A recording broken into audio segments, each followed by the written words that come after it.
friends, Miss Christie here. I'm going to read an old favorite, A Pocket for Corduroy by Dawn Freeman. Ooh, there's a glare. Let's go this way, okay.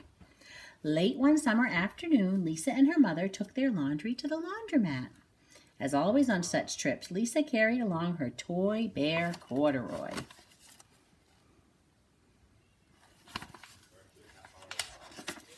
The laundromat was a very busy place at this hour. Now, Corduroy, you sit right there and wait for me. I'm going to go help with our wash. Ooh, there's a lot going on. Lots of people at the laundromat.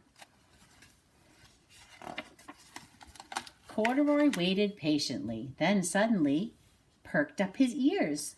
Lisa's mother was saying, "Be sure to take everything out of your pockets, Lisa dear. You don't want your precious things to get all wet and soapy." Oh, yes.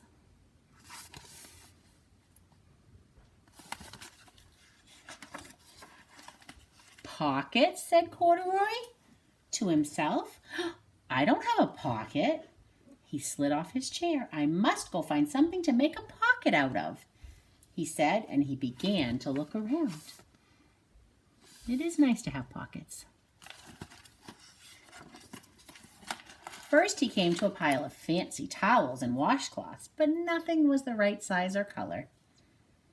Then he saw a huge stack of colorful clothes in a laundry bag.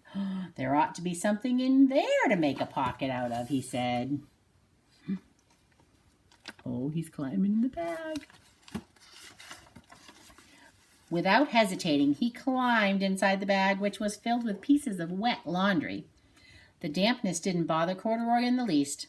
"This must be a cave," he said, sighing happily. "I've always wanted to live in a dark, cool cave."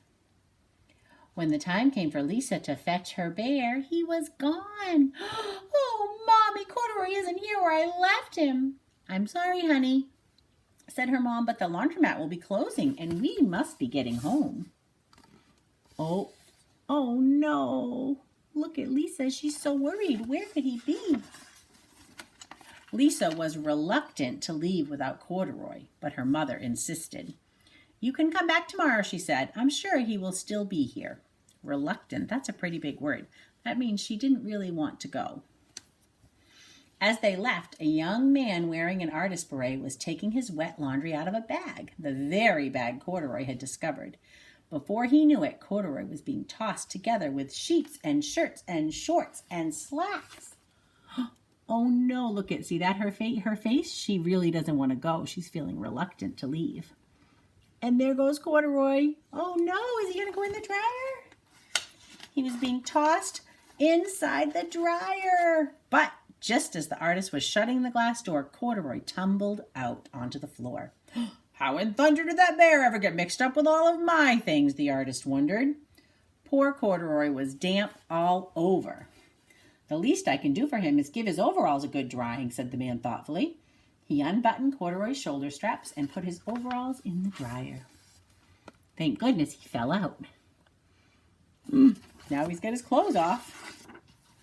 Corduroy grew dizzy as he watched the clothes spinning around, but the artist became inspired.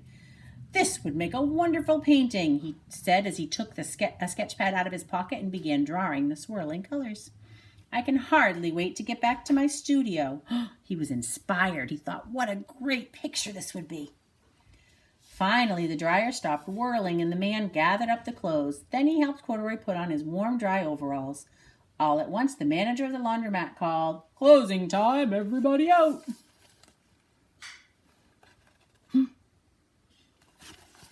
That man was very nice. Corduroy was gently placed on top of a washing machine. "I wonder who that bear belongs to," said the artist as he was leaving. "Seems to me he should have his name someplace. He's too fine a fellow to be lost." As soon as the lights were turned off, Corduroy began his search again. He was surprised to see something white and glowing in the dark. "Maybe it's snow," he said excitedly. "I've always wanted to play in the snow."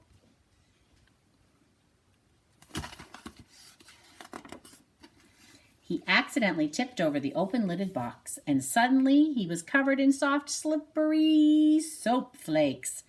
Gradually, Corduroy began to slip and slide. "Oh, what fun," he said with a smile. "I've always wanted to ski down a steep mountainside." Woo! He's having a good time right now. He landed paws first in an empty laundry basket. "This must be a cage," he said, peeking through the bars. "I've never wanted to live inside a cage like a bear in the zoo." But by now, Corduroy felt drowsy, and soon he nodded off to sleep. Oh, he doesn't want to be stuck in the cage. I guess I'll go to sleep. Next morning, when the manager came to open the door of the laundromat, Lisa was waiting.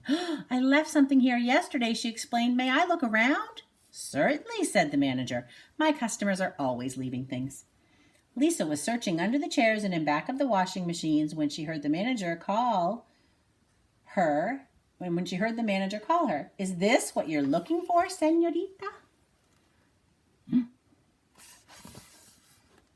Señorita means little girl in Spanish. Yes, he's my best friend," shouted Lisa as she came running. She reached in and picked Corduroy out of the basket. "So this is where you've been, you little rascal," she said. "It's time I took you home." Lisa thanked the manager and ran out the door and down the street, holding Corduroy tightly in her arms. "I thought I told you to wait for me," she said. "Why did you wander away?" "I went looking for a pocket," Corduroy said. "Oh, Corduroy, why didn't you tell me you wanted a pocket?" asked Lisa, giving him an affectionate squeeze. She's happy now.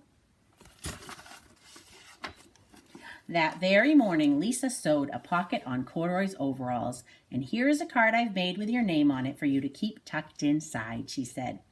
"I've always wanted a purple pocket with my name tucked inside," said Corduroy, as he and Lisa nuzzled noses. Oh, that's a happy bear and a happy girl. We love Corduroy.